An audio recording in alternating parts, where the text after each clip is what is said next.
जय श्रीमन्नारायण। राधे राधे। आप सभी माता और बहनों को दशा माता पूजन और व्रत पर्व की हार्दिक शुभकामनाएं। दशा माता आपके जीवन में सुख समृद्धि एवं उन्नति लेकर आएं। इन्हीं शुभ मंगल कामनाओं के साथ आज का वीडियो शुरू करते हैं। प्रिय भक्तों, आज हम दशा माता की 10 कहानियों का एक ही वीडियो में श्रवण करेंगे और साथ में दशा माता की आरती भी करेंगे। तो बोलिए दशा माता की जय। तो शुरू करते हैं दशा माता कथा। एक राजा था, उसकी 2 रानियां थीं। बड़ी रानी के संतान नहीं थी, छोटी रानी के पुत्र था। राजा छोटी रानी और राजकुमार को बहुत प्यार करता था। बड़ी रानी छोटी रानी से ईर्ष्या करने लगी। बड़ी रानी राजकुमार के प्राण हर लेना चाहती थी। एक दिन राजकुमार खेलता खेलता बड़ी रानी के चौक में चला गया। बड़ी रानी ने राजकुमार के गले में एक काला सांप डाल दिया। छोटी रानी दशा माता का व्रत करती थी। राजकुमार दशा माता का ही दिया हुआ था। दशा माता की कृपा से राजकुमार के गले में सांप बिना नुकसान पहुंचाए चला गया।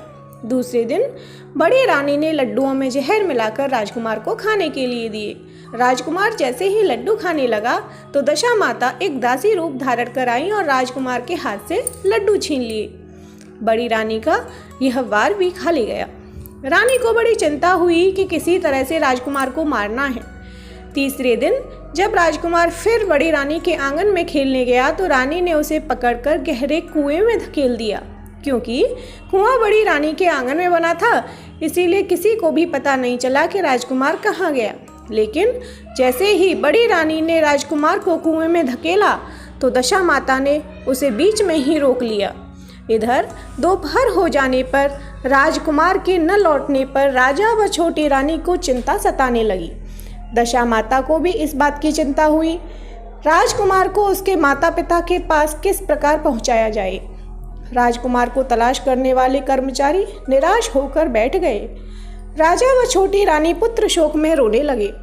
तब दशा माता ने भिखारी का रूप धारण किया और राजकुमार को गले से लगाई राजद्वार पर पहुंची।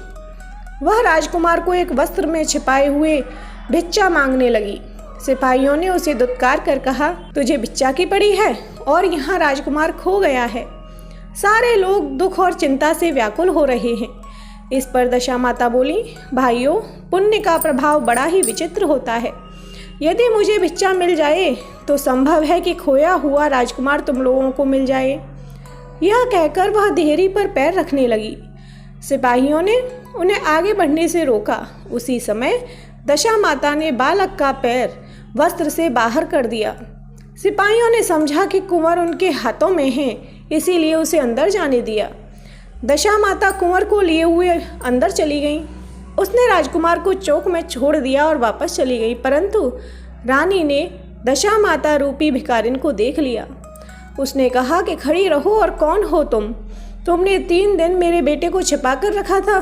तुमने ऐसा क्यों किया? तुम्हें मेरे इस प्रश्न का उत्तर देना होगा। दशा माता उसी समय ठहर गई। उन्होंने बताया कि मैं तुम्हारे पुत्र की चोरी करने वाली नहीं हूँ। मैं तो तुम्हारी आराध्या देवी दशा माता हूँ। मैं तुम्हें सचेत करने आई हूँ कि बड़ी रानी तुमसे ईर्ष्या रखती है। वह तुम्हारे पुत्र के प्राण हर लेना चाहती है। एक बार उसने तुम्हारे पुत्र के गले में काला सांप डाला था, जिसे मैंने भगाया। दूसरी बार उसने इसे विष के लड्डू खाने को दिए थे, जिन्हें मैंने उसके हाथों से छीन लिए थे। इस बार उसने तुम्हारे राजकुमार को अपने आंगन के कुएं में धकेल दिया था और मैंने इसे बीच में ही रोककर रक्षा की। इस समय मैं भिखारिन के वेश में तुम्हें सचेत करने आई हूँ। यह सुनकर छोटी रानी दशा माता के पैरों में गिरकर क्षमा मांगने लगी। छोटी रानी विनती भाव से बोली, हे माँ, जैसी कृपा आपने मुझ पर दर्शन देकर की है, मैं चाहती हूँ कि आप सदैव इस महल में निवास करें। मुझसे जो सेवा पूजा होगी मैं करूँगी। इस पर दशा माता बोली कि मैं हर किसी के घर में नहीं रहती। जो श्रद्धापूर्वक मेरा ध्यान स्मरण करता है, मैं उसी के हृदय में निवास करती हूँ। मैंने तुम्हें साक्षात दर्शन दिए हैं, इसलिए तुम सुहागिनों को बुलाकर उन्हें यथाविधि आदर सत्कार के साथ भोजन कराओ और नगर में ढिंढोरा पिटवा दो कि सभी लोग मेरा डोरा लें और व्रत करें। इतना कहकर दशा माता अंतर ध्यान हो गई। रानी ने अपने राज्य की सौभाग्यवती स्त्रियों को निमंत्रण देकर बुलाया और उपटन से लेकर शिरोभूषण श्रृंगार कर उनकी यथाविधि सेवा कर भोजन करवाया और दक्षिणा में गहने आदि देकर विदा किया। रानी ने अपने राज्य में ढिंढोरा पिटवा दिया कि अब से सब लोग दशा माता का डोरा लिया करें। बोलिए दशा माता की जय। अब श्रवण करते हैं दशा माता की दूसरी कहानी। एक घर में सास बहू रहती थी। बहू का पति परदेश में गया था। एक दिन सास ने बहू से गांव में से आग लाकर भोजन पकाने को कहा। बहू गांव में आग लेने गई, पर किसी ने भी उसे आग नहीं दी और सभी ने कहा कि जब तक दशा माता की पूजा नहीं हो जाती तब तक आग नहीं मिलेगी। बेचारी बहू खाली हाथ घर लौट आई। उसने सास को बताया कि गांव भर में आज दशा माता की पूजा है, इसलिए कोई आग नहीं दे रहा है। शाम हो जाने पर सास आग लेने गांव में गई तो स्त्रियों ने उसे आराम से बिठाया और कहा कि सुबह तुम्हारी बहू आग लेने आई थी, परंतु हमारे यहाँ पूजा नहीं हुई थी, इसलिए आग नहीं दे सकी। सास आग लेकर अपने घर पहुंची ही थी कि एक आदमी बछड़ा लिए आया और उसके पीछे एक गाय थी। स्त्री ने उससे पूछा कि यह गाय का पहला बच्चा है क्या? आदमी ने उत्तर दिया हाँ। फिर उसने पूछा कि बछड़ा है या बछिया? उसने जवाब दिया कि बछड़ा है।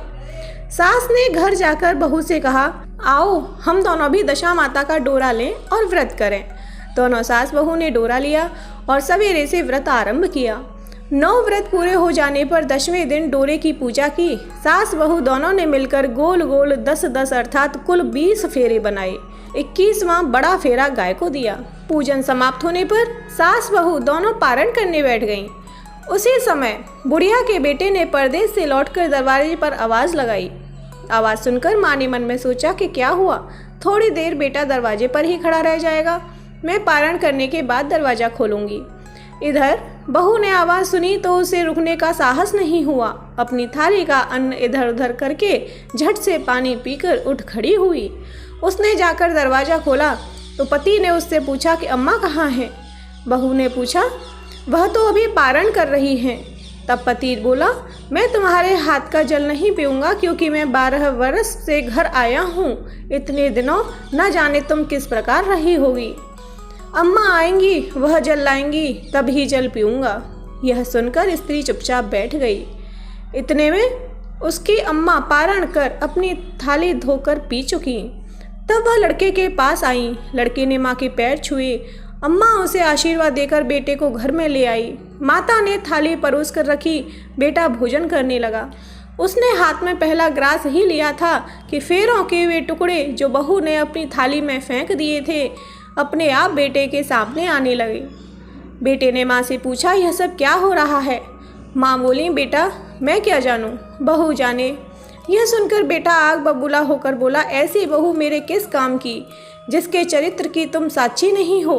उसको मैं घर में नहीं रख सकता, इसे अभी घर से निकालो। यदि यह घर में रहेगी तो मैं घर में नहीं रहूँगा। माँ ने बेटे को व्रत के पारण का सब हाल बताकर हर तरह से समझाया, परंतु वह मानने को तैयार नहीं हुआ। वह यही कहता रहा कि इसे घर से बाहर करो तो मैं रह सकता हूँ। माँ ने सोचा बहू को थोड़ी देर के लिए बाहर कर देती हूँ, जब लड़के का गुस्सा उतर जाएगा तब बहू को बुला लूँगी। बुढ़िया ने बहू से कहा देहरी के बाहर जाकर पेड़ के नीचे थोड़ी देर के लिए खड़ी हो जा। जब बहू पेड़ के नीचे खड़ी हुई तो पेड़ बोला मुझसे हटकर खड़ी हो, मैं दशा माता के विरोधी को छाया नहीं दे सकता। इस पर वह वहाँ से चलकर घड़ौची के पास गई। घड़ौची बोली मुझसे हटकर खड़ी हो, मुझ पर इतना भार घड़ों का नहीं है जितना तेरा है। वह वहाँ से हटकर घूरे के ढेर पर खड़ी हो गई।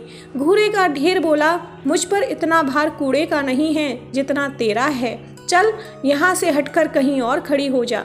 इस प्रकार उसे कहीं भी खड़ा नहीं होने दिया गया। वह अपने मन में बहुत दुखी हुई। वह जंगल में चली गई। जंगल में भूखी प्यासी घूमती फिरती एक सूखे कुएं में गिर पड़ी। वह उसमें गिरी परंतु उसे चोट नहीं आई। वह नीचे बैठ गई। अचानक राजा नल वहां शिकार खेलते खेलते पहुंच गए। उनके साथी बिछुड़ गए थे।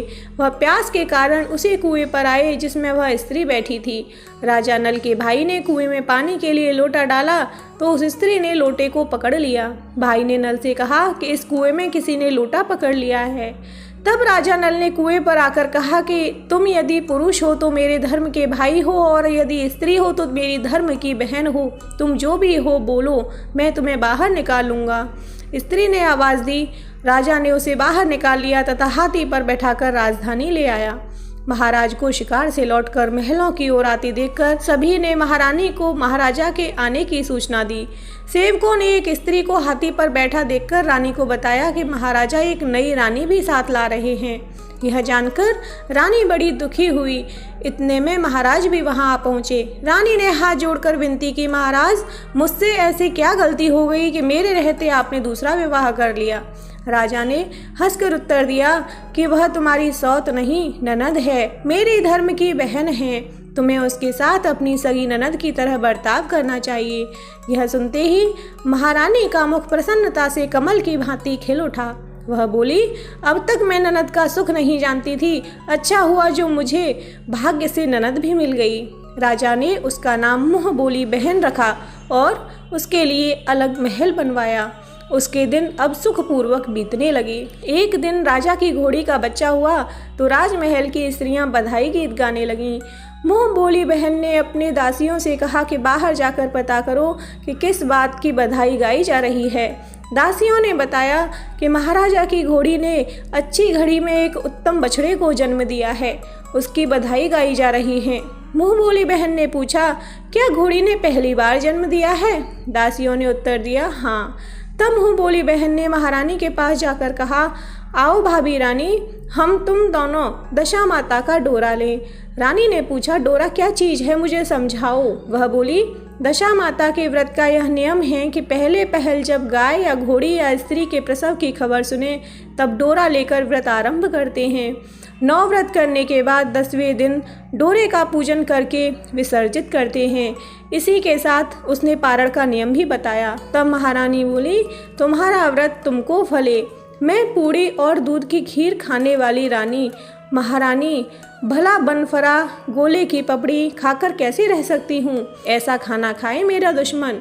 वह बोली, भाभी मुझे जो चाहे कह लो, परंतु व्रत के संबंध में कुछ मत कहो। मैं इसी व्रत के उल्लंघन के कारण मारी मारी फिरती आपके देश में आ गई हूँ। महारानी ने उदासीनता के साथ कहा, मुझे क्या पड़ी है, तुम्हें जो अच्छा लगे वह करो, मैं तो मना नहीं कर रही हूँ। मुँह बोली बहन ने श्रद्धापूर्वक डोरा लिया। 9 दिन तक व्रत किए। 10वें दिन विधिवत पूजन किया, गोला फरा बनाए और संध्या को पारण करने बैठी। उसी समय उसके पति को अचानक कुछ प्रेरणा सी हुई और वह अपनी माता से आज्ञा लेकर अपनी पत्नी को ढूंढने चल दिया। घूमता फिरता वह राजा नल की राजधानी में पहुंच गया और अपनी पत्नी का पता लगाने लगा। उसने एक कुएं पर कुछ औरतों को बातें करते देखा।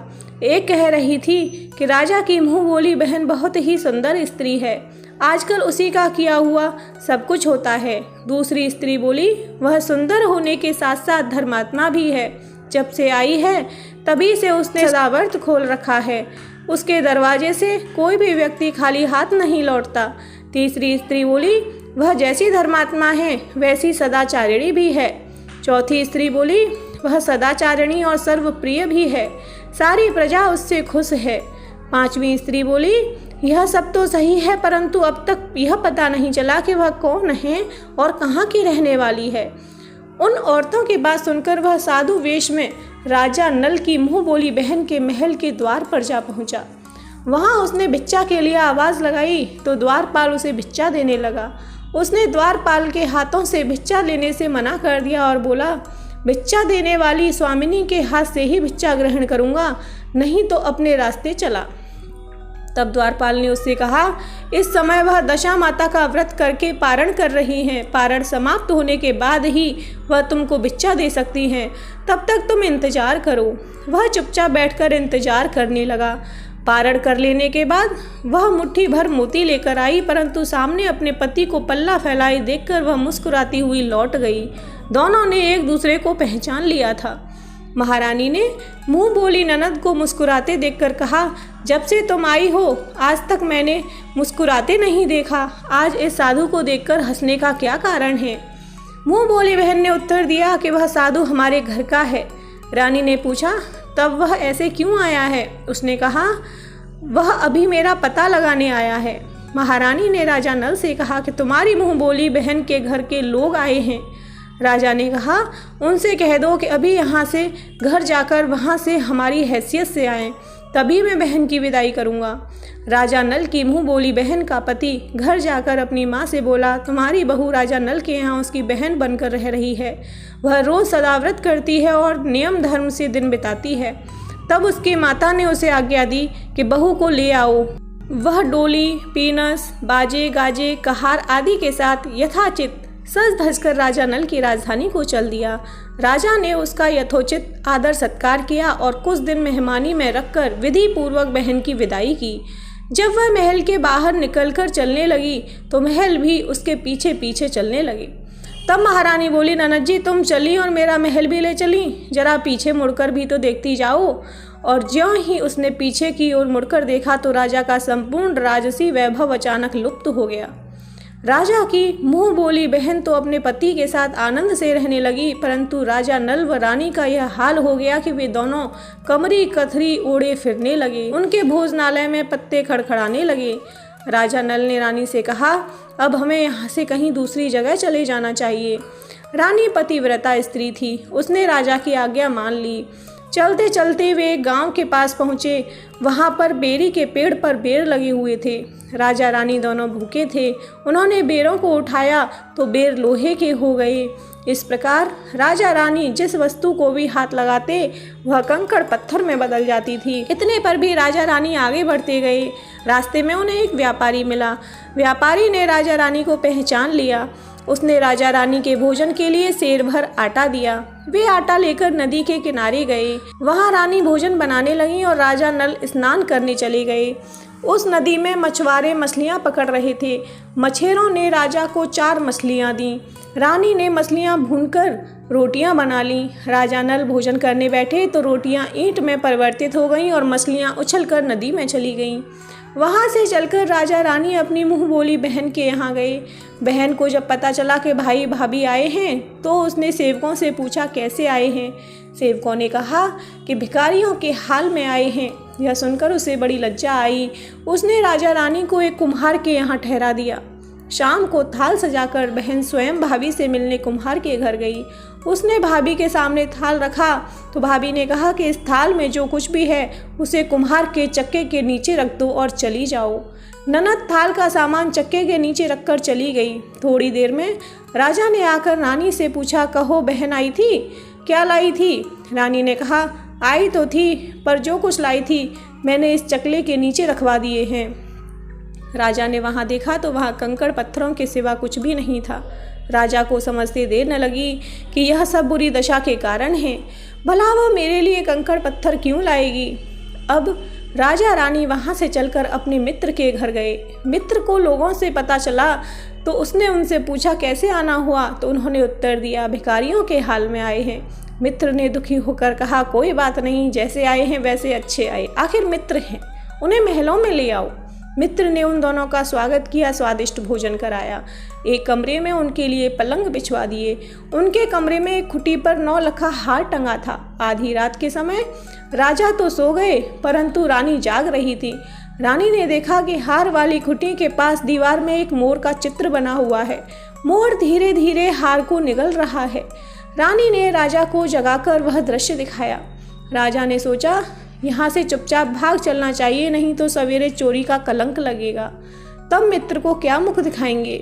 बेचारे राजा और रानी रात में ही उठकर जंगल की तरफ चल दिए। दोनों चलते चलते एक दूसरे राजा की राजधानी में पहुंच गए। वहां अतिथि और भिक्षुओं को सदाव्रत दिया जाता था। वे दोनों भी सदाव्रत लेने आए, परंतु उस समय सदाव्रत बंद हो चुका था। वहाँ के अधिकारियों ने कहा, यह लोग ना जाने कहाँ के अभागे आए हैं कि इन्हें देने के लिए कुछ भी नहीं बचा, फिर भी इन्हें एक मुट्ठी चने दे दो। उन्होंने इस प्रकार से अनादर और कड़वी बातों सहित दान लेना अस्वीकार कर दिया। वे दानाध्यक्ष की निंदा करते हुए बोले कि ऐसी कंजूसी है तो सदाव्रत देने का नाम ही क्यों करता है। दानाध्यक्ष बोला, यह तो बड़ा घमंडी भिक्षुक लगता है, भीख भी मांगता है और गाली भी देता है, इनको हवालात में डाल दो। इस प्रकार दोनों को एक कोठरी में बंद कर दिया गया। एक एक मुट्ठी चने दोनों को खाने के लिए मिलने लगे। जिस कोठरी में राजा रानी बंद किए गए थे उसी के पास आम रास्ता था। एक जमादारनी राजा की घुड़साल साफ कर उसी रास्ते से निकला करती थी। एक दिन वह बहुत देर से निकली। रानी उससे पूछने लगी कि आज तुम्हें इतनी देर कैसे हो गई। वह बोली कि आज राजा की घोड़ी के बछड़ा हुआ था, उसकी टहल में देर हो गई। रानी ने पूछा कि घोड़ी का पहला प्रसव है क्या? जमादारनी ने बताया, हाँ, पहली बार है। रानी ने फिर पूछा, बछड़ा हुआ है या बछेड़ी? जमादारनी ने बताया कि बहुत अच्छा बछेड़ा हुआ है। यह सुनकर रानी ने राजा से कहा कि एक बार मैंने तुम्हारी मुँह बोली बहन के डोरे का अनादर किया था, उसी दिन से हमारी दशा बदल गई। मैं आज दशा माता का डोरा लेना चाहती हूँ। राजा ने कहा, परंतु यह पूजा की सामग्री कहाँ से आएगी? उसके नियम धर्म का पालन कैसे होगा? रानी ने उत्तर दिया कि दशा माता ही सब कुछ करेंगी, मैं तो उन्हीं का नाम लेकर डोरा लेती हूँ, फिर जो होगा देखा जाएगा। रानी ने 9 तार राजा की पगड़ी से और 1 तार अपने आंचल का लेकर अपना डोरा तैयार किया और उसी समय से व्रत करने लगी। थोड़ी देर में ही वहाँ का राजा अपनी घोड़ी को देखने के लिए उसी रास्ते से निकला। राजा ने नल दंपत्ति को देखा कि कोठरी में बंद देखकर पूछा कि वे लोग कौन हैं और इनका क्या अपराध है। पहरेदारों ने कहा कि ये लोग भिक्षा लेने आए थे, ये आपको आशीर्वाद देने के बदले गालियां दे रहे थे, इसी कारण दानाध्यक्ष ने इन लोगों को कैद में डाल दिया है। राजा ने कहा, यह तो इनका कोई अपराध नहीं है, इनको मनवांछित भिक्षा नहीं मिली होगी इसलिए गालियां देने लगे होंगे। इनको संतुष्ट करना चाहिए था न कि कैद में डाल देना चाहिए था। इनको अभी रिहा करो। राजा की आज्ञा से उसी समय दोनों को कोठरी से बाहर निकाला गया। राजा उनके गांव में पद्म और माथे पर चंद्रमा देखकर पहचान गया कि यह तो राजा नल और रानी दमयंती हैं। इस पर उसने दोनों हाथों से हाथ जोड़कर क्षमा मांगी और हाथी पर बैठाकर अपने महल में ले गया।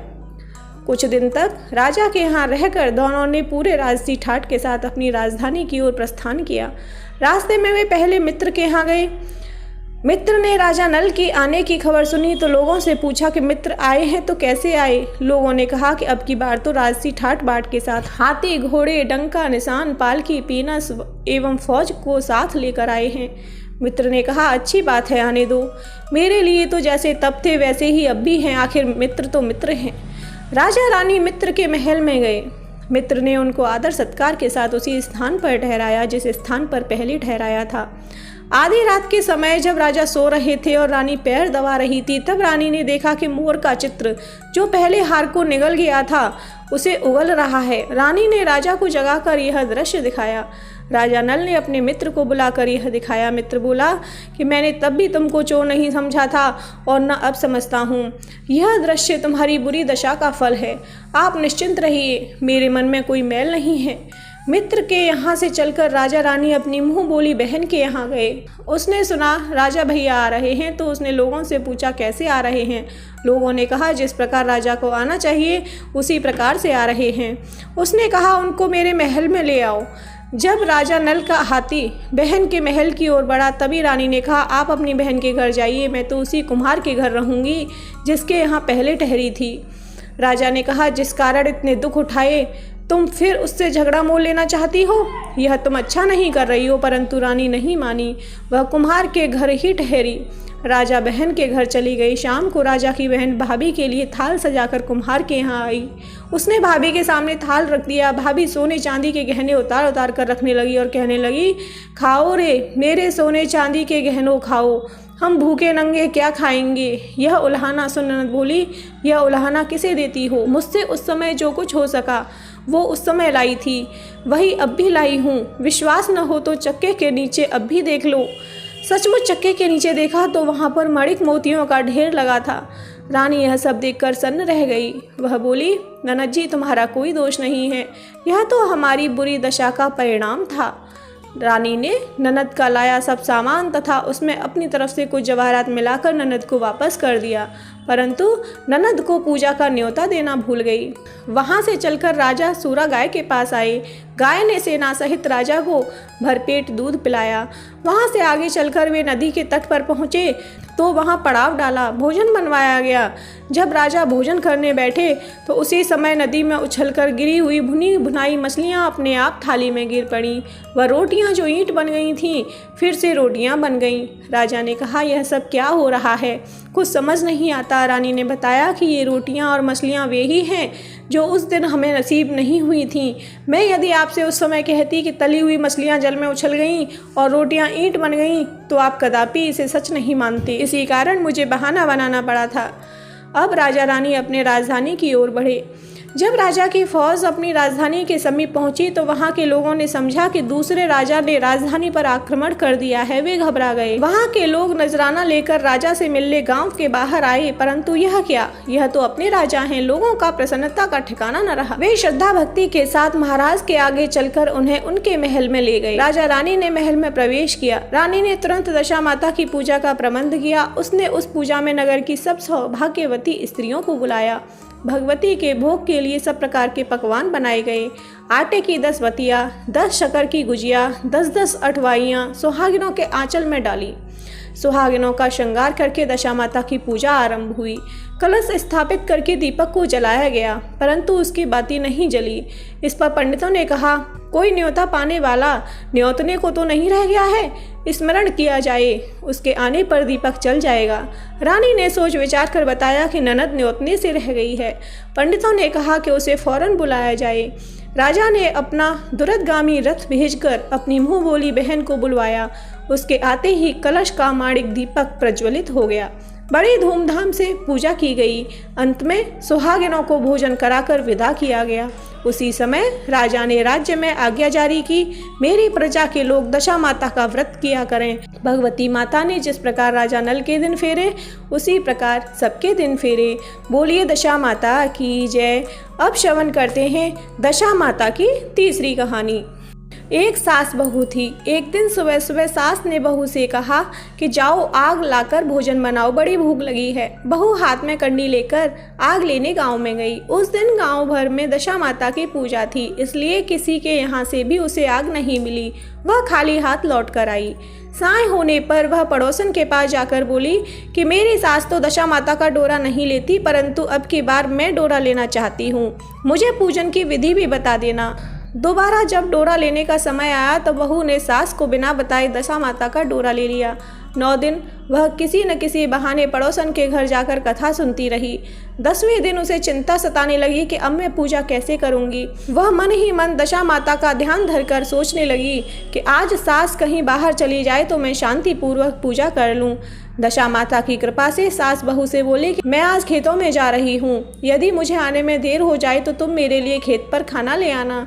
बहू के मन की मुराद पूरी हो गई। वह तो यही चाहती थी। उसने सास से कहा कि आप निश्चिंत होकर जाइए, घर का सारा काम मैं निपटा लूँगी। सास के जाते ही बहू ने स्नान कर दशा माता की पूजा की। इसके बाद वह पूजा की सामग्री मिट्टी के गोले में रखकर उसे सिलाने के लिए ले जाने लगी थी कि उसकी सास खेतों से वापस आ गई। सास को देखकर बहू ने जल्दी से उस गोले को मटकी में छिपा दिया। उसने सोचा कि उचित समय पर गोले को दही से निकालकर विसर्जित कराऊंगी। सास ने आते ही बहू से कहा, तुम मुझे खाना देने क्यों नहीं आई? अब तक क्या कर रही थी? बहू ने कहा कि आज मैंने सर के बाल धोए थे, उनके सूखने में देर लग गई, इस कारण भोजन बनाने में देर हो गई। मैं थाली लगाती हूँ, आप गुस्सा त्याग कर भोजन कीजिए। सास का गुस्सा कुछ ठंडा हुआ। वह पैर धोकर चौके पर बैठी ही थी कि उसका बेटा भी आ गया। वह भी माता के साथ भोजन करने बैठ गया। सास भोजन करके उठना ही चाहती थी कि उसका बेटा बोला, मुझे तो दही चाहिए। सास ने बहू से दही देने के लिए कहा। बहू बोली, मैं तो रसोई में हूँ, आप ही इन्हें दही दे दें। सास हाथ धोकर दही लेने गई, परंतु जैसे ही उसने छाछ की मटकी उठाई तो उसमें कुछ खड़खड़ाने की आवाज़ आई। उसने हाथ डालकर देखा तो उसे एक बड़ा सोने का गोला मिला। सास ने आश्चर्य से बहू से पूछा कि इस छाछ की मटकी में सोने का गोला कहाँ से आया? इसे तुम कहाँ से चुरा कर लाई हो? यहाँ क्यों छिपा कर रखा है? मैं समझ गई कि इसी वजह से तुम छाछ देने नहीं उठी, इसका भेद बताओ। बहू बोली, मुझे कुछ नहीं पता, मेरी दशा माता जाने। मैंने आपको बिना बताए दशा माता का डोरा लिया था और उनकी पूजा की थी। आपके आ जाने के कारण मैं डोरे को विसर्जित करने नहीं जा सकी। आपके डर से मैंने इस छाछ की मटकी में छिपा दिया था। दशा माता ने इसे सोने का बना दिया। मैं इसमें क्या कर सकती हूँ?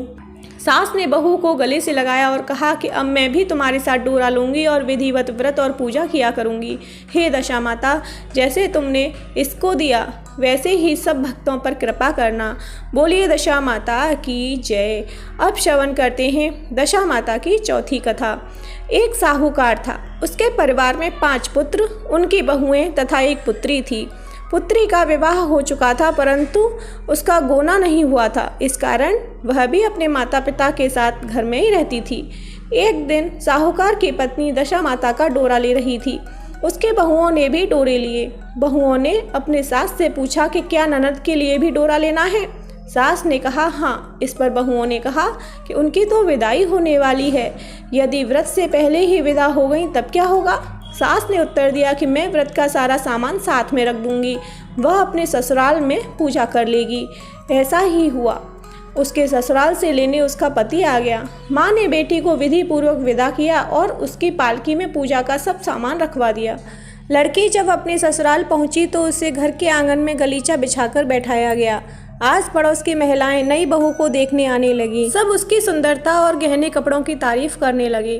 किसी की निगाह उसके गले में बंधे डोरे पर पड़ गई। वह बोली, बहू की माँ बड़ी टोटके वाली है। सबकी निगाहें उसकी बातें सुन उसके गले में पड़ी डोरे पर पड़ी। सभी स्त्रियां डोरे के बारे में अपनी अपनी राय प्रकट करने लगी।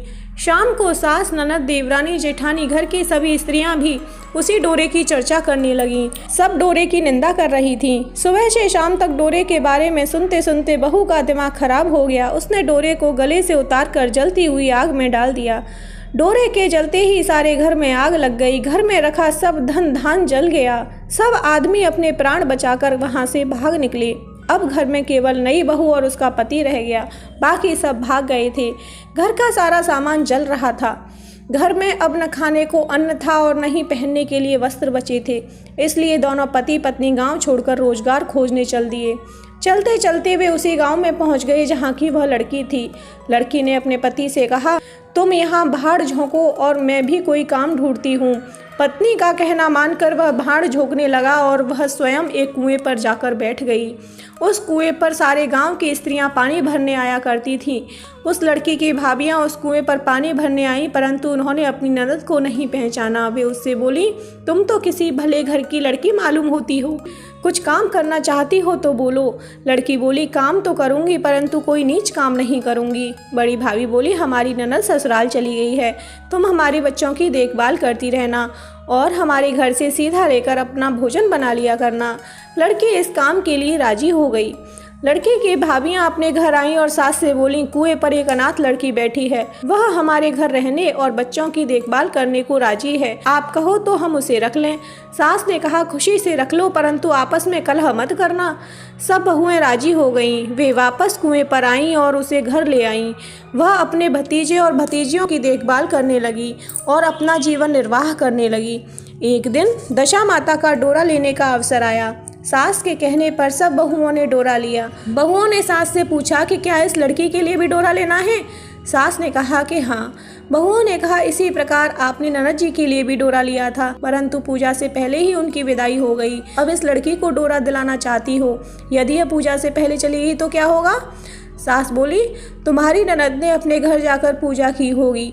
यह लड़की पूजा होने तक किसी घर में रहेगी तो अपने आप पूजा में शामिल हो जाएगी और यदि कहीं चली गई तो वहाँ पर भी पूजा कर लेगी। सर्वसम्मति से लड़की ने भी दशा माता का डोरा ले लिया। 9 दिन तक वह दशा माता की कहानी तथा व्रत पूजन में शामिल होती रही।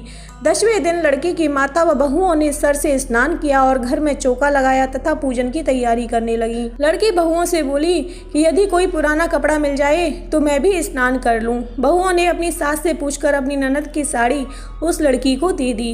अपनी पुरानी साड़ी लेकर वह स्नान करने गई। उसने सर से स्नान करके साड़ी पहनी और घर आ गई। घर पर पूजा आरंभ हो गई। वह जैसे ही पूजा के पास आकर बैठी तो बहुओं ने कहा कि यह तो हमारी ननद जैसी लग रही है। इस पर सास ने नाराज होकर कहा कि तुम्हारे मन में जो आता है बोलती रहती हो, पूजा के समय भी चुपचाप नहीं बैठा जाता है। चुप रहो, मुझे कथा कह लेने दो, तुम्हारी बातों से कथा में विघ्न पड़ता है। बहुएं चुप हो गईं। घर की सब स्त्रियों ने पारण किया, लड़की ने भी पारण किया। इसके बाद स्त्रियां एक दूसरे का सिर गूंथने लगी। एक ने लड़की का सिर गूंथना शुरू किया। वह बोली कि जैसी गूंथ सिर में है वैसी गूंथ हमारी ननद के सिर में थी। सास नाराज होकर बोली, तुम मेरी बेटी की तुलना इससे क्यों कर रही हो? सास ने बहू को डांट दिया, परंतु उसकी बातें मन में घर कर गईं। उसने लड़की से कहा कि आज रात मेरे पास सोना। रात को जब बहुएं सो गईं तो उसने लड़की से पूछा, तुम्हारे पीहर में कभी कोई था? उसने जवाब दिया कि मेरे 5 भाई और भाभियां थे, तुम जैसे माता पिता थे। उसने पूछा, फिर क्या हुआ? लड़की बोली, पीहर में मैंने दशा माता का डोरा लिया था, उसके पूजन से पहले ही ससुराल के लिए विदा हो गई। ससुराल में पहुंचकर मेरे गले में पड़े डोरे को देखकर वहां की स्त्रियां हंसी उड़ाने लगीं। तब मैंने उस डोरे को आग में डाल दिया। उस डोरे के साथ सारा घर जलकर भस्म हो गया। सब लोग भाग गए। हम दोनों भागकर इस गांव में आ गए। उसकी माँ ने पूछा कि तुम्हारा पति कहाँ है? लड़की ने कहा कि वह भड़भूजे के यहाँ भाड़ झोंकता है। दशा माता के प्रकोप से हमारी ये हालत हो गई है। वह समझ गई कि यह लड़की कोई और नहीं, उसकी बेटी ही है। तब उसने अपने 5 बेटों को बुलाकर कहा कि यह तुम्हारी छोटी बहन ही है। सवेरा होते ही माता के कहने पर 5 भाई भड़भूजे के यहाँ से अपने बहनोई को लेकर आए। उन्होंने उसको स्नान कराया और उत्तम वस्त्र पहनने को दिए। कपड़े पहनकर वह सुंदर साहूकार दिखाई देने लगा। वह कुछ दिन ससुराल रहकर अपने घर चला गया। घर पहुंचकर उसने देखा कि सब लोग पहले की तरह सुखपूर्वक रह रहे हैं। इसके बाद वह अपने ससुराल आया और अपनी पत्नी को विदा कर घर ले गया। वह अपनी इस दशा पर विचार करती हुई जा रही थी। मार्ग में एक नदी पड़ी। उस नदी में स्नान करके अप्सराएं दशा माता का डोरा ले रही थीं। उनके पास एक डोरा बच गया था। वह अप्सराएं बोली कि यदि इस डोली में कोई उच्च वर्ग की स्त्री हो तो उसे ये डोरा दे दें। उन्होंने डोली के पास जाकर पता किया और वह डोरा उस लड़की को दे दिया। जब लड़की अपनी ससुराल पहुंची तो सास थाल सजाए, ननद कलश लिए और देवरानी जेठानी अन्य मांगलिक वस्तुएं लिए उसका स्वागत करने के लिए खड़ी थी।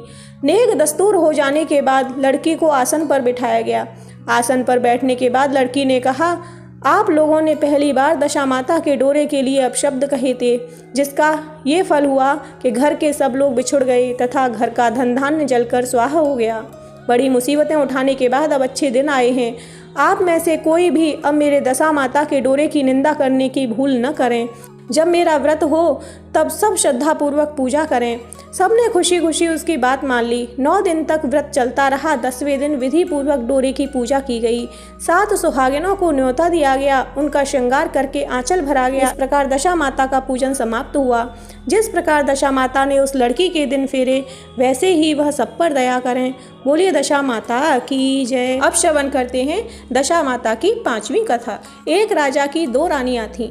राजा की प्यारी रानी को लक्ष्मी कहा जाता था और दूसरी रानी को रानी होने पर भी कुलक्ष्मी कहा जाता था। एक दिन लक्ष्मी रानी क्रोधित होकर लकड़ी का पाटा ले मलिन कपड़े पहनकर कोप भवन में जा लेटी। राजा ने लक्ष्मी से पूछा कि तुम कोप भवन में क्यों पड़ी हो, तुम क्या चाहती हो? रानी बोली, कुलक्ष्मी को देश निकाला दिया जाए। कुलक्ष्मी रानी थी, इसलिए उसे निकाला देने से राजा की बदनामी होने का डर था, इसलिए रानी को पीहर छोड़कर आने की बात सोची गई। राजा ने पटरानी को एक रथ में सवार कराया और स्वयं घोड़े पर चढ़कर रथ के साथ चलने लगा। एक बीहड़ जंगल में पहुंचकर राजा ने रथ को रुकवाया। पालकी ढोने वालों को वहां से हट जाने को कहा गया। राजा रानी को उस जंगल में छोड़कर घोड़े पर सवार होकर अपने महल में आ गया। कुलक्ष्मी को बाट जो होते सारी रात बीत गई। रानी को प्यास लगी। वह रथ से उतरकर पानी की तलाश में चल दी। रानी ने आसपास पानी खोजा, परंतु उसे कोई जलाशय नहीं दिखाई दिया। रानी ने एक सारस के जोड़े को एक तरफ जाते देखा। रानी कुलक्ष्मी सारस के जोड़े के पीछे चल दी। चलते चलते वह नदी के किनारे पहुंच गई। रानी ने शौच आदि से निवृत्त होकर उसी नदी में स्नान किया और जल पीकर अपनी प्यास बुझाई। उस समय कुछ अन्य स्त्रियां भी स्नान कर रही थीं। स्नान करने के बाद उन स्त्रियों ने दशा माता का डोरा लिया। उनके पास एक डोरा बच गया। उन्होंने रानी से डोरा लेने का अनुरोध किया। रानी डोरा लेकर अपने रथ में आकर बैठ गई। दशा माता ने रानी की परीक्षा लेने के लिए एक बुढ़िया का वेश धारण कर उसके रथ के पास आई। वह रानी से बोली कि बेटी, यहाँ बैठी क्या कर रही हो? रानी ने बुढ़िया से कहा, पहले तुम बताओ तुम कौन हो? बुढ़िया ने उत्तर दिया कि मैं तुम्हारी मौसी हूँ।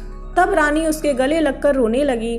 उसने अपनी विपदा भरी सारी कहानी बुढ़िया को बता दी। अंत में रानी ने बुढ़िया से कहा कि अब मुझे केवल तुम्हारा ही सहारा है, मेरी रक्षा करो।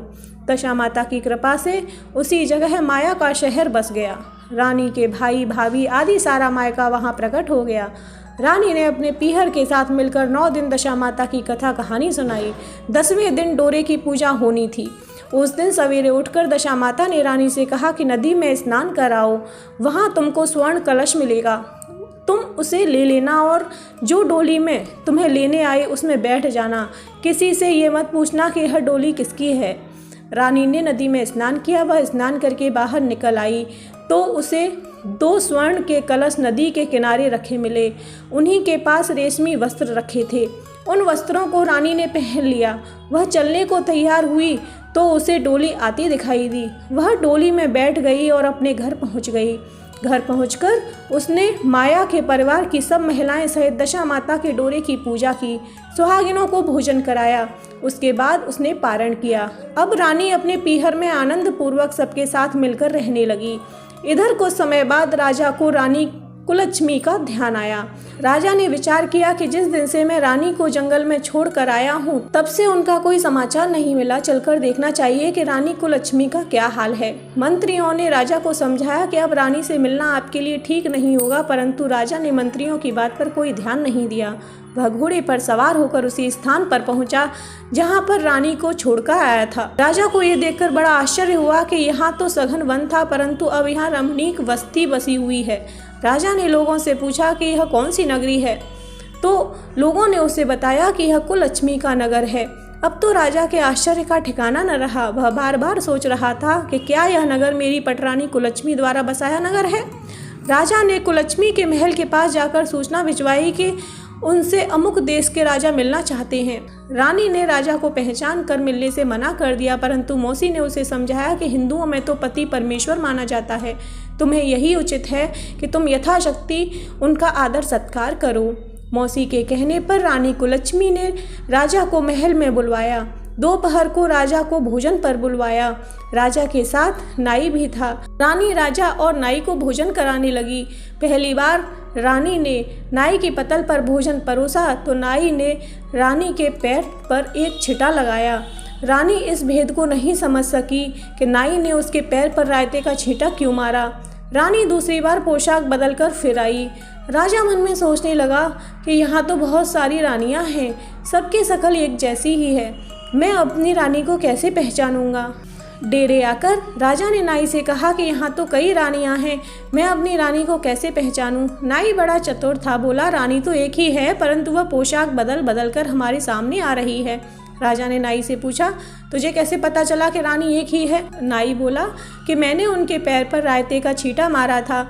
वह 3 बार कपड़े बदलकर हमारे सामने आई, परंतु वह छींटा उनके पैर पर 3 बार लगा था। अगले दिन रानी ने राजा को अपने महल में बुलवाया। राजा को अपनी मेज पर बिठाकर खाने के लिए पान का बीड़ा दिया। पान खाकर राजा पलंग पर लेट गया और रानी उसके पैर दबाने लगी। राजा ने रानी से अपने किए के लिए क्षमा मांगी और रानी को अपनी राजधानी में चलने के लिए कहा। रानी ने कहा, आप मुझे किस मुंह से चलने के लिए कह रहे हो? आप तो मुझे जंगल में अकेला छोड़कर चले गए थे। आप तो दूसरी रानी के कहने में आकर मेरा परित्याग कर चुके थे। यह तो मेरी मौसी का किया हुआ है, उसी के कारण यह सब वैभव मुझे प्राप्त हुआ है, वरना आप तो मेरा सर्वनाश कर चुके थे। राजा ने रानी को बहुत समझाया।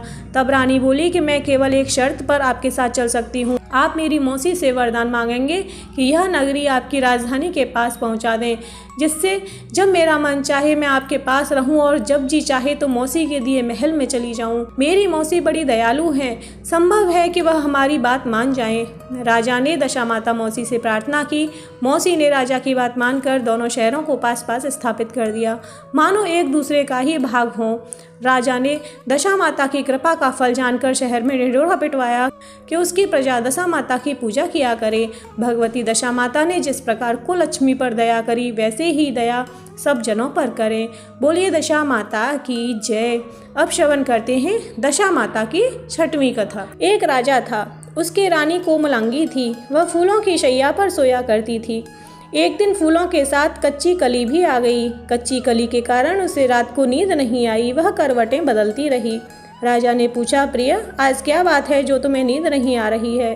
रानी ने बताया कि आज फूलों में एक कच्ची कली आ गई है, वह मेरे शरीर में चुभ रही है, इसी कारण मुझे नींद नहीं आ रही है। राजा के शयन कक्ष में एक दीपक जल रहा था जिसे ज्योति स्वरूप कहते थे। ज्योति स्वरूप रानी की बात सुनकर हंसा। राजा ने हाथ जोड़कर उससे हंसने का कारण पूछा। ज्योति स्वरूप ने बताया कि अभी तो रानी को कच्ची कली के कारण इतनी तकलीफ हो रही है। कल सवेरा होने पर जब रानी का सिर का बोझा ढोना पड़ेगा तब इनकी क्या गत बनेगी। राजा ने पूछा कि क्या मेरे जीवित रहते ऐसा संभव है। तब दीपक ज्योति स्वरूप ने उत्तर दिया, हाँ संभव है, तुम्हारे जीते जी संभव है। ज्योति स्वरूप की बात सुनकर राजा ने मन में सोचा कि देववाणी कभी असत्य नहीं होती, होने को कौन टाल सकता है। रानी को अवश्य बोझा ढोना पड़ेगा, परंतु यह तो हो सकता है कि यदि मैं इससे एक संदूक में बिठाकर समुद्र में बहा दूँ तो संभव है कि यह बोझा ढोने से बच जाए, क्योंकि समुद्र में डूब जाने पर बोझा ढोने से बच जाएगी। राजा ने उसी समय रानी से कहा, चलो मैं तुम्हारे मायके छोड़ आऊँ, कुछ दिन तुम वहीं पर रहना। रानी बोली, परंतु महाराज मेरे मायके में तो कोई भी नहीं है, मैं वहाँ किसके पास रहूँगी। राजा ने कहा कि तुम्हारी गोत्र संबंधी वहाँ बहुत अच्छी दशा में हैं, मैं उन्हीं के पास तुम्हें भेज देता हूँ। रानी ने राजा की बात मान ली। रानी ने बहुमूल्य आभूषण और कीमती वस्त्र धारण किए। तब राजा ने रानी को संदूक में बिठाकर नदी में बहा दिया। वह नदी समंदर में ऐसी जगह मिलती थी जहाँ पर राजा के बहनोई का राज्य था। समुंदर से मोती निकालने का ठेका राजा के बहनोई ने ले रखा था। वह संदूक बहता बहता जब राजा के बहनोई के इलाके में पहुंचा तो उसने मल्लाहों को आज्ञा देकर संदूक को समुद्र के बाहर निकलवा लिया। संदूक को उसने अपने महल के शयन कक्ष में भिजवा दिया और आदेश दिया कि मेरे पहुंचने तक इसे कोई नहीं खोले। राजा का बहनोई, जो उस जगह का स्वयं राजा था, उसके शयन कक्ष में संदूक के पहुंचते ही रानी को पता चला कि इस संदूक को राजा ने समुद्र में पाया है, तो वह फौरन शयन कक्ष में आई। उसने पहरेदारों को हट जाने को कहा। रानी ने संदूक को खोल लिया। उसे संदूक के अंदर 16 श्रृंगार किए एक स्वर्ग सुंदरी मिली। रानी ने अपने मन में सोचा कि यदि राजा इसको इस दशा में देखेंगे तो इसके ही हो जाएंगे और मुझे छोड़ देगा। इसलिए उसने उस रानी के सब जेवर कपड़े उतार कर उसे फटे पुराने कपड़े पहना दिए और संदूक में बंद कर दिया। राजा जब बाहर से महल में आए तो उसने रानी को अपने शयन कक्ष में बुलाया और रानी से पूछा कि क्या तुमने देखा है कि संदूक में क्या है। रानी ने उत्तर दिया कि मैंने कुछ नहीं देखा है, मुझे नहीं पता कि संदूक में क्या है। राजा ने रानी के सामने संदूक खुलवाया तो उसे संदूक के अंदर फटे पुराने कपड़े की एक स्त्री दिखाई दी जो भिखारिन सी लग रही थी। रानी ने कहा, यह तो कोई भिखारिन लग रही है, इसको कारखाने में भिजवा दिया जाए, वहां लकड़ी ढोकर अपना जीवन निर्वाह करती रहेगी। राजा ने रानी के कहे अनुसार उसे कारखाने में भिजवा दिया। एक दिन रानी की सहेलियां नदी में स्नान करके दशा माता का डोरा ले रही थीं। उनके पास एक डोरा रह गया था। वे यह सोच रही थी कि इस डोरे को किसे दिया जाए कि उसी समय लकड़ी ढोने वाली रानी वहां आ गई। उन्होंने उसे रोककर पूछा कि बहन, हमारे साथ दशा माता का एक डोरा ले लो। रानी ने कहा कि मुझे डोरा लेने में कोई हर्ज नहीं है, परंतु मुझे तो खाने भर को नहीं मिलता, मैं इस डोरे की पूजा कैसे करूंगी। वे बोली कि तुम इस बात की चिंता मत करो, हम हर रोज़ इस जगह स्नान करने आया करेंगी। 9 दिन तक हम यहाँ पर कथा कहेंगी, तुम भी रोज़ आकर कथा में शामिल हो जाया करना। 10वें दिन पूजा होगी, तब तक दशा माता चाहेंगी तो तुम्हारी दशा बदल जाएगी। रानी ने दशा माता का ध्यान कर डोरा ले लिया। उसी दिन रानी के पति राजा को यह चिंता हुई कि रानी को संदूक में बंद करके बहा तो दिया था, परंतु पता नहीं उसका क्या हाल हुआ होगा। उसकी खोज खबर लेने के लिए राजा एक नौका पर बैठकर नदी की यात्रा करता हुआ अपने बहनोई के यहाँ पहुँचा। संध्या के समय वह अपनी बहन से बोला कि मेरे हाथ पैरों में बहुत दर्द हो रहा है, किसी को दवाने के लिए बुलाओ। तब उसकी बहन ने लकड़ी ढोने वाली भिखारिन को बुलाकर लाने की आज्ञा दी। उसने कहा कि आज रात तो मेरे भाई के पैर दबा दो। वह बड़े संकोच में पड़ गई। अपने मन में सोचने लगी कि आज तक मैंने किसी पुरुष को छुआ तक नहीं है। रानी अपने भाई के पैर दबाने के लिए उस पर जोर डाल रही थी, इसलिए लाचार होकर उसने हाँ कर दी। राजा के पैर दबाते दबाते रानी को उसके पाँव में पद्म दिखाई पड़ा। रानी चुपचाप रोने लगी। उसके आंसू राजा के पैरों पर टपक पड़ा। राजा ने उससे पूछा, तुम क्यों रो रही हो? तुम अपना भेद मुझे बताओ, मेरे द्वारा तुमको कोई हानि नहीं होगी। रानी बोली कि जैसा पद्म आपके पैर में है वैसा ही पद्म मेरे पति के पैर में भी था। पहले के दिनों की याद आने पर मुझे रोना आ गया। राजा ने उसे पहचान लिया। राजा बोला, मैं समझ गया, अब तुम्हें पैर दबाने की जरूरत नहीं है। तुम्हारे भाग्य में जो लिखा था वह तुम्हें भोगना ही पड़ा। मैंने उसे टालने के लिए जो उपाय किया था उसका नतीजा उल्टा ही निकला। तुम्हें मेरे जीते जी लकड़ियाँ ढोनी पड़ी। सवेरा हुआ परंतु अतिथि राजा सोकर नहीं उठा और न पैर दबाने वाली दासी ही कमरे से बाहर निकली। राजा की बहन को चिंता होने लगी। थोड़ी देर के बाद दासी कमरे से बाहर निकली और कारखाने में काम करने चली गई। रानी ने कमरे में जाकर अपने भाई को जगाया। उसका भाई बोला, मेरी तबीयत ठीक नहीं है, मेरा सिर दर्द कर रहा है, मैं अभी आराम करना चाहता हूँ, मेरा मन भी बहुत व्याकुल हो रहा है। रानी ने पूछा, आखिर बात क्या है, कुछ तो बताओ। राजा ने कहा, बड़ी शर्म की बात है, मैंने तुम्हारी भाभी को जानबूझकर संदूक में बैठाकर तुम्हारे पास इसलिए भेजा था कि इसे यहाँ आराम से रखा जाएगा, परंतु उसे तो यहाँ लकड़ियाँ ढोनी पड़ रही हैं। उसके तुमने सारे गहने कपड़े उतार कर उसे रास्ते की भिखारिन बना दिया। उसकी बहन बोली कि मैंने उसे नहीं पहचाना। उसने दासियों को भेजकर उसे चुपचाप अपने पास बुलाया। उसके आने पर बहन ने अपनी भाभी से माफ़ी मांगी और उसके पैर पकड़ लिए। कुछ दिनों तक राजा अपने बहनोई के घर रहकर रानी को साथ लेकर राजधानी में लौट आया। रानी ने अपने महल में पहुंचकर सुहागिनों को न्योता भेजा। बड़े धूमधाम से दशा माता के डोरे की पूजा की और नगर में ढिढोरा पिटवाया गया कि आज से अमीर गरीब सब दशा माता का डोरा लिया करें और श्रद्धा पूर्वक पूजा किया करें। जिसके पास पूजन पारण के लिए धन की कमी हो तो वह महल से ले जाया करें। जिस प्रकार राजा रानी के दिन दशा माता ने फेरे, वैसे ही सबकी दशा को ठीक करें। बोलिए दशा माता की जय। अब श्रवण करते हैं दशा माता की 7वीं कथा। एक वृक्ष पर नर और मादा 2 पक्षी रहते थे। उनके कोई संतान नहीं थी। अन्य पक्षी मादा पक्षी को बोझ कहकर घृणा करते थे। मादा चिड़िया बच्चे न होने के कारण बहुत दुखी रहती थी। एक दिन वह अपनी स्थिति पर विचार करती हुई अकेली नदी पर पानी पीने गई। वहाँ पर स्त्रियां दशा माता का डोरा ले रही थीं। उनका एक डोरा बच गया था। उन्हें कोई उच्च वर्ग की स्त्री नहीं दिखाई दी जिसे वह डोरा दे देती। उन्होंने सोचा कि इस चिड़िया के गले में इस डोरे को बांध देते हैं। यह यहाँ रोज आकर कथा सुन लिया करेगी। इसे पूजन की विधि बता देंगे तो यह भी पूजन के दिन पूजा कर लेगी। तदनुसार उन्होंने चिड़िया के गले में दशा माता का डोरा बांध दिया और उसे समझा दिया कि प्रतिदिन 9 दिन तक यहाँ आकर कहानी सुन लिया करो। 10वें दिन 21 गेहूं के दाने लाकर उनमें से एक दाना दशा माता के नाम से नदी में डाल देना और बाकी 21 दाने तुम स्वयं खा लेना। चिड़िया ने 9 दिन तक नियम पूर्वक दशा माता की कहानी सुनी। 10वें दिन स्त्रियों द्वारा बताई गई विधि के अनुसार डोरा एवं एक गेहूं का दाना नदी में डालकर पारण किया। कुछ दिनों बाद उस चिड़िया के भी बच्चे हो गए। अन्य चिड़ियों को बड़ा आश्चर्य हुआ कि इसे तो बच्चे होते ही नहीं थे, अब बच्चे कैसे होने लगे। वह चिड़िया बोली, जब मुझे बच्चे नहीं होते थे तो सब मुझे बाँझ कहकर दुत्कारती थीं, अब मुझे दशा माता की कृपा से बच्चे होने लगे हैं। चिड़ियों के पूछने पर उसने दशा माता का डोरा लेने का सारा हाल कह सुनाया और पूजा की विधि का भी वर्णन सुना दिया। तब से जंगल की सारी चिड़ियाँ दशा माता का व्रत करने लगीं। बोलिए दशा माता की जय। अब श्रवण करते हैं दशा माता व्रत की 8वीं कहानी। पुराने समय की बात है कि एक नगर में एक जेठानी देवरानी रहती थी। दोनों निसंतान थी। वे मेहनत करके पेट पालती थीं। दोनों व्रत पूजन कुछ भी नहीं करती थीं। एक दिन दोनों प्रातःकाल गांव में आग लेने गईं। उस दिन गांव में दशा माता का पूजन था, इसलिए उन्हें किसी के यहाँ से भी आग नहीं मिली। आग न मिलने पर जेठानी देवरानी से बोली, आज हम दोनों का भी व्रत रहेगा। शाम को आग मिलने पर ही रसोई बनाकर भोजन करेंगी। शाम हो जाने पर जेठानी अपनी पड़ोसन के यहाँ से आग लेने गई। पड़ोसन ने उसे आदरपूर्वक बिठाया। जेठानी ने पड़ोसन से पूछा, दशा माता का पूजन करने से क्या होता है। पड़ोसन ने बताया कि जिस बात की इच्छा करके डोरा लिया जाता है वह इच्छा पूर्ण हो जाती है। जेठानी यह सुनकर पड़ोसन से बोली, अगली बार जब डोरा लेना हो तो मुझे भी बता देना, मैं भी डोरा लूंगी। जेठानी जैसे ही आग लेकर घर से बाहर आई तो उसे गायें चरकर आती दिखाई दी। ग्वाला पीछे आ रहा था।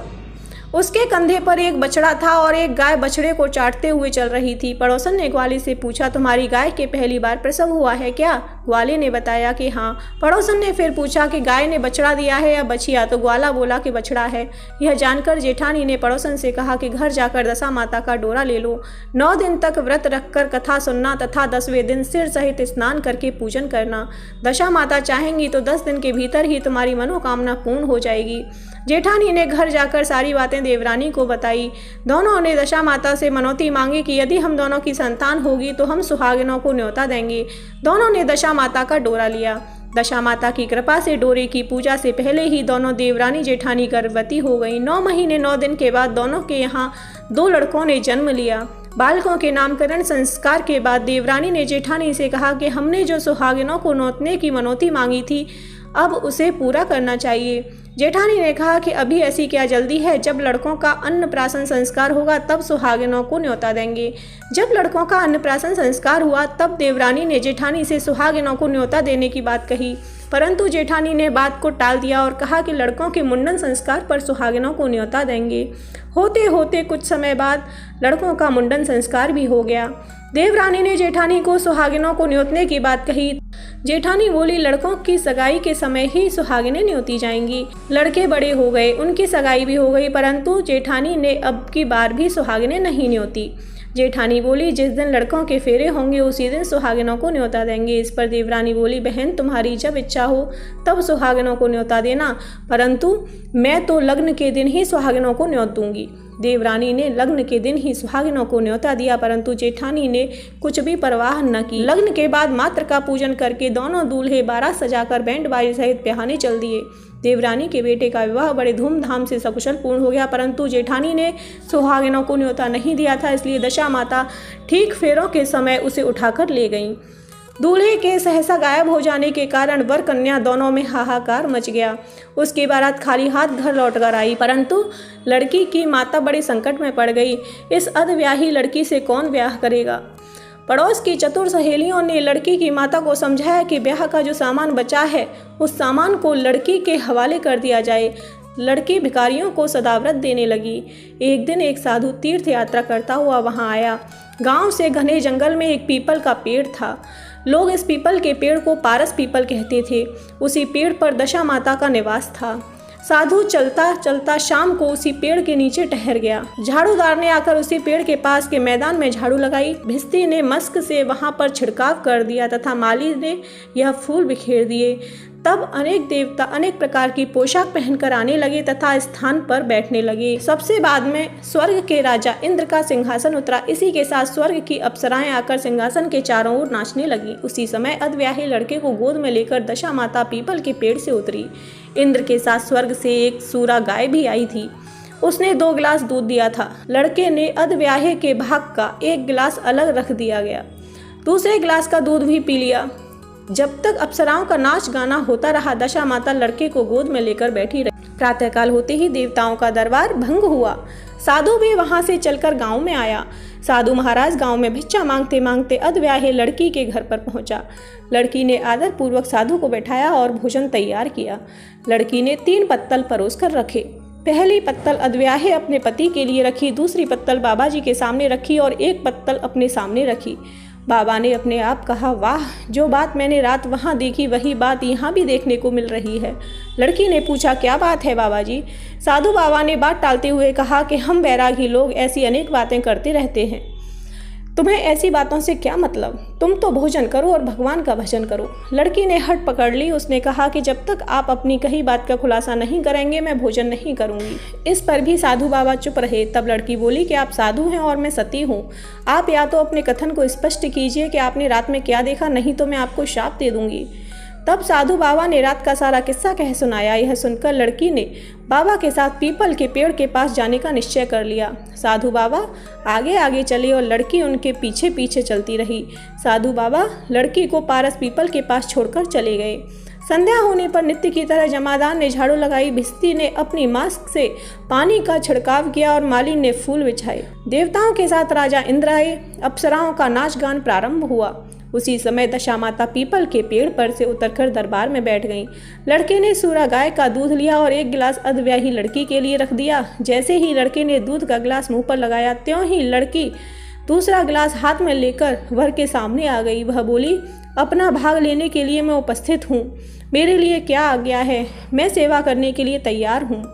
तब लड़का बोला कि मैं इस तरह से तुमसे नहीं मिल सकता, मैं दशा माता की सेवा में रहता हूँ, मुझे अभी दरबार में जाकर दशा माता की गोद में बैठना होगा। यदि तुम्हें मुझसे प्यार है तो दशा माता को प्रसन्न करके उनसे मुझे अपने लिए मांग सकती हो, तब मैं तुम्हारा हो सकता हूँ। लड़का दूध पीकर दशा माता की गोद में जा बैठा। लड़की अप्सराओं के साथ नाच गाने लगी। जब सवेरा हुआ तो दशा माता ने इस नई लड़की को बुलाकर पूछा, तुम कौन हो, तुम्हारे नाचने से मैं बहुत प्रसन्न हुई, जो कुछ मांगना है मांग लो। लड़की ने दशा माता से वचन ले लिया था कि मैं जो कुछ मांगूंगी वह आप मुझे प्रदान करेंगी। तथास्तु कहने के बाद लड़की ने दशा माता से अपने पति को पकड़कर कहा, मुझे यही चाहिए। दशा माता ने कहा, तूने मांगा तो बहुत, परंतु मैं वचन दे चुकी हूँ, इसी कारण मैं तेरे पति को तुझे वापस देती हूँ। राजा इंद्र ने पूछा, भगवती यह सब क्या राज है? मैं इस राज को जानना चाहता हूँ। तब दशा माता ने बताया कि यह लड़का मेरे वरदान से ही प्राप्त हुआ था और इसकी माता ने मनौती मांगी थी कि लड़का पैदा होने पर मैं सुहागिनों को न्योता दूंगी, परंतु उसने अभी तक अपना वचन पूरा नहीं किया। इस कारण मैं इस लड़के को विवाह मंडप से उठा लाई थी। यह लड़की इसकी अविवाही पत्नी है और यह पतिव्रता है। पतिव्रता होने के कारण यह देव समाज में पहुंचकर मुझसे अपना पति मांग रही है। दशा माता के ऐसे वचन सुनकर इंद्र सहित सब देवताओं ने वर वधू के ऊपर पुष्प की वर्षा की। तब तक साधु बाबा भी वहां आ गए। साधु बाबा दुल्हा और दुल्हन को साथ लेकर गांव की ओर चल पड़े। जब ये तीनों गांव के समीप पहुंचे तो गांव वालों ने दूल्हा दुल्हन को देखकर लड़की के पिता को सूचना दी, तुम्हारी पुत्री अपने दूल्हे के साथ आ रही है। जिस दिन से लड़की चली गई थी तो उसके पिता ने लोकापवाद के डर से बाहर निकलना बंद कर दिया था। गांव वालों की यह भी बात सुनकर उसने घर के किवाड़ बंद कर लिए। उसने समझा कि लड़की साधु बाबा के साथ आ रही होगी, इसलिए लोग मेरा उपहास कर रहे हैं। जब गांव के गणमान्य व्यक्तियों ने भी वही बात बताई तब उसने घर के किवाड़ खोले और बाहर निकला। जब उसने सचमुच अपने द्वार पर लड़की और दामाद को खड़े देखा तो उसकी प्रसन्नता का ठिकाना नहीं रहा। लड़की के पिता ने इस खुशी के मौके पर बहुत दान पुण्य किया और फिर से विवाह की तैयारी की। लड़की ने अपनी माता से कहा कि इस तरह विवाह नहीं होगा, पहले दूल्हे की माता सुहागिनों को न्योता देकर बारात लेकर आए, तब विवाह के नेम पूरे किए जाएंगे। लड़की के पिता ने लड़के के घर पर खबर भेजी। लड़के की मां ने पहले सुहागिनों को न्योता दिया, तब बारात चली। बड़ी धूमधाम से विवाह हुआ। वर वधू दोनों अपने घर पर आ गए। वधू की खुशी में लड़के की माता ने दोबारा सुहागिनों को न्योता दिया। उसी समय से विवाह के दिन वर के घर पर सुहागिनों का न्योता देने की प्रथा चली आ रही है। दशा माता ने जिस तरह सती की दशा बदली, वैसे ही वह सभी का कल्याण करें। बोलिए दशा माता की जय। अब श्रवण करते हैं दशा माता की 9वीं कथा। एक गांव में एक बुढ़िया ब्राह्मणी रहती थी। वह बहुत गरीब थी। उसका एक बेटा था। एक दिन वह अपने बेटे से बोली, बेटा कुछ ऐसा काम करो जिससे 4 पैसे की आमदनी हो और हम दोनों का जीवन निर्वाह हो। अब मेरे तो बुढ़ापे के कारण हाथ पैरों ने जवाब दे दिया है। तब उसका लड़का गांव वालों के जानवर चराने लगा। एक दिन लड़का पशुओं को पानी पिलाने नदी पर ले गया। वहां पर महिलाएं स्नान करके दशा माता का डोरा ले रही थीं। उनके पास एक डोरा बच गया था। उनमें से एक स्त्री ने कहा कि इस लड़के से पूछो कि यह किसका है। तब एक स्त्री लड़के के पास जाकर पूछने लगी कि तुम्हारे घर में कौन कौन है। लड़के ने बताया कि केवल मेरी बूढ़ी माँ है। स्त्रियों ने लड़के को एक डोरा देते हुए कहा कि तुम इसे ले जाकर अपनी माता को दे देना और कहना कि इसका पूजन और व्रत करें। हम तुम्हें सीधा और पूजा की सामग्री भी देते हैं, इसे भी अपनी माता को दे देना। लड़के ने उनसे डोरा ले लिया। फिर सब स्त्रियों ने उसे सीधा भी दिया। लड़का उस सामान को लेकर घर आया। उसने दरवाजे से ही माँ को पुकार कर कहा, गठरी को उतार लो, मैं बोझ से दबा जा रहा हूँ। उसकी माँ बहुत प्रसन्न हुई। माँ ने बेटे से पूछा, यह सब कहाँ से लाए हो? लड़के ने माँ को सब समाचार सुनाकर दशा माता का डोरा भी दे दिया। बुढ़िया ने डोरे को लेकर माथे से लगाया और उसी दिन से व्रत करने लगी। 9 दिन तक कथा कहानी कहती रही। 10वें दिन उसने डोरे की पूजन की तैयारी शुरू कर दी। वह देहरी के बाहर गोबर से लीप रही थी कि उसी समय एक बहुत ही गरीब बुढ़िया आकर बोली कि क्या कर रही हो बहन? उसने जवाब दिया कि आज मेरे घर पर दशा माता का पूजन है, इसलिए लीप रही हूँ। उस बुढ़िया रूपी दशा माता ने कहा कि मुझे बहुत प्यास लगी है, थोड़ा सा पानी पिला दे। इस पर लड़के की माता बोली कि मैं तो इस मिट्टी के बर्तन से पानी पीती हूँ, मेरे यहाँ लोटा लुटिया कुछ भी नहीं है, तुमको पानी किसमें भर कर दूँ? एक कटोरी ही मेरे घर में है, पता नहीं कहाँ पड़ी होगी, जरा तुम ठहरो, मैं कटोरी ले आऊँ तब तुमको पानी पिलाऊंगी। बुढ़िया हाथ धोकर अंदर कटोरी लेने गई। इसी बीच दशा माता, जिन्होंने बुढ़िया का रूप धारण कर रखा था, उसके मटके रखने की जगह पर एक सोने का घड़ा रखकर अंतर ध्यान हो गई। बुढ़िया कटोरी लेकर मटके के पास गई। वहाँ सोने का घड़ा देखकर घबराई। वह मन में सोचने लगी कि मुझ पर बुढ़ापे में चोरी का नाम लगेगा, मैं चोर कहलाऊंगी। वह इस चिंता में दशा माता रूपी बुढ़िया को खोजने निकली। तब तक उसका लड़का भी घर आ गया था। उसने माँ से पूछा, तुम किसे खोज रही हो? उसने बताया कि अभी शीर्ण अवस्था वाली बुढ़िया आई थी और यहाँ सोने का घड़ा रखकर न जाने कहाँ चली गई। लड़के ने बताया कि वह तो दशा माता थी, उन्होंने तुमको यह घड़ा दिया है। दोबारा फिर कभी वह आए तो उनके स्वागत में कोई कमी नहीं रखना और उनकी आज्ञा का पालन करना। जब तुम नदी पर नहाने जाओ तो तुम्हें नदी घाट पर जो भी चीज़ मिले उसको दशा माता का दिया हुआ प्रसाद समझकर ले लेना। किसी से यह पूछताछ भी मत करना कि यह चीज़ किसकी है या कहाँ से आई है। बुढ़िया नदी में नहाकर बाहर निकली तो उसे सोने का घड़ा भरा हुआ दिखाई दिया और उसके पास ही अच्छे वस्त्र रखे थे। बुढ़िया ने कपड़ों को पहन लिया और घड़े को हाथ में लेकर चलने की तैयारी की कि 4 कहार एक डोली लेकर उसके पास आए। कहारों ने उसे डोली में बैठने को कहा तो बुढ़िया जब घर पहुंची तो उसने देखा कि वहां तो एक आलीशान महल खड़ा है। बुढ़िया महल के अंदर चली गई। वहां उसने श्रद्धापूर्वक और भक्ति भाव से दशा माता के डोरे का पूजन किया और हाथ जोड़कर वरदान मांगा कि जिस प्रकार तुमने मुझे संपत्ति दी है उसी प्रकार मेरे घर में एक सुशील बहू और आ जाए, तभी यह शोभा देगा। कुछ दिनों बाद लड़के का विवाह हो गया और बहुत ही सुंदर व सुशील बहू बुढ़िया के घर आ गई। बुढ़िया ने दोबारा दशा माता से वर मांगा कि जैसे मेरे बहू बेटे सुशील और सज्जन हैं उसी प्रकार मैं पौत्र पाऊं। कुछ दिनों बाद बुढ़िया के यहाँ एक पौत्र रूपी रत्न पैदा हुआ। एक दिन बुढ़िया ने अपनी बहू को पास बैठाकर समझाया कि मेरी यह सब संपत्ति दशा माता की प्रदान की हुई है, उन्हीं की कृपा से तुम इस घर में आई हो। मेरे नहीं रहने के बाद यदि कोई मैले कुचैले कपड़े धारण किए बुढ़िया तुम्हारे घर पर आए तो उसे आंचल के छोर से पहुँच डालना, घिन मत करना, उनसे प्रार्थना करना कि यह सब आपका ही दिया हुआ है। जब भी दशा माता का डोरा लेना हो तब उसको तुम भी अवश्य लेना और श्रद्धापूर्वक उसका पूजन करना। जब भी तुम्हारे ऊपर संकट के बादल घिर जाएं तो सुहागिनों को न्योतना, दशा माता की कृपा से तुम्हारी सब इच्छाएं पूरी होंगी। कुछ दिनों के बाद बुढ़िया का स्वर्गवास हो गया। दशा माता ने सोचा बुढ़िया के घर चलकर देखना चाहिए कि उसकी बहू सास के वचनों का पालन करती है कि नहीं। एक दिन दशा माता ने वृद्धाभिकारिन का वेश धरा और उसके घर गई। उसे देखते ही बहू खड़ी हो गई, उसके पांव छुए और बालक को उसकी गोद में डाल दिया। उसकी श्रद्धा भक्ति से दशा माता बहुत ही प्रसन्न हुई। उन्होंने आशीर्वाद दिया कि तेरी धर्म बुद्धि है, भगवान तेरा सदैव कल्याण करेंगे, भंडार भरपूर रहेगा, तू जो इच्छा करेगी वह तुझे अवश्य प्राप्त होगी। हे दशा माता, जैसी कृपा आपने बुढ़िया ब्राह्मणी पर की वैसी ही आपकी कृपा सभी भक्तजनों पर बनी रहे। बोलिए दशा माता की जय। दशा माता व्रत के 10वें दिन प्रथम दिन वाली पूजा को विधि अनुसार फिर से करना चाहिए तथा कथा श्रवण करना चाहिए। तो बोलिए दशा माता की जय। अब श्रवण करते हैं दशा माता की आरती। आरती श्री दशा माता की जय, सतचित आनंदाता की। आरती श्री दशा माता की जय, सतचित आनंदाता की।